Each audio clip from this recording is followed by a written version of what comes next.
Hi అండి. ఈరోజు మన వీడియోలో టాపిక్ వచ్చేసి మనకి 2 పార్సిల్స్ వచ్చినాయండి. అవేంటి ఇప్పుడు ఓపెన్ చేసి చూద్దాం. ఈరోజు మనకు వచ్చిన పార్సిల్స్లో బర్డ్స్ చాలా క్యూట్గా ఉన్నాయండి. ఫుల్ ఎల్లో డామినేటెడ్ సన్ కాన్యూర్స్ అండి. చాలా హెల్తీగా ఉన్నాయి. ఒక్క బర్డ్ వచ్చి చూడండి మీరే వీడియోలో. చాలా అంటే చాలా చక్కగా ఉన్నాయి.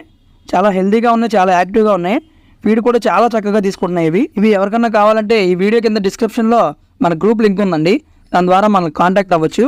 వాట్సాప్ కానీ కాల్ కానీ చేయొచ్చండి ఆ నెంబర్ ద్వారా. మనం గ్రూప్లో పోస్ట్ చేసిన చాలా కొద్దిసేపటికే రెస్పాండ్ అవుతున్నారండి. ఇలాగే మీలో ఎవరికన్నా ఇంట్రెస్ట్ ఉంటే ఈ నెంబర్కి వాట్సాప్ కానీ కాల్ కానీ చేయండి. ఈ చిక్స్కి ప్రతిదానికి హ్యాండ్ ఫీడ్ అలవాటు అయిన బర్డ్స్ అండి. ఇవి మనకి హ్యాండ్ ఫీడ్ ఇచ్చినా చాలా ఈజీగా తీసుకుంటాయండి ఇట్లా చెక్ చేసుకుంటే. ఈ సెకండ్ పార్సల్ వచ్చి చూడండి కాక్టైల్స్ అండి. కాక్టైల్స్లో రెడీ టు బ్రీడ్. ఇవి రెడీ టు బ్రీడ్ బర్డ్స్ అండి. అడల్ట్ బర్డ్స్ ఇవి. ఎవరికైనా బ్రీడింగ్ పర్పస్ కావాలంటే ఇవి తీసుకోవచ్చు. ఈ వీడియో నచ్చితే లైక్ చేయండి. కొత్త వాళ్ళు ఎవరైనా ఉంటే మన ఛానల్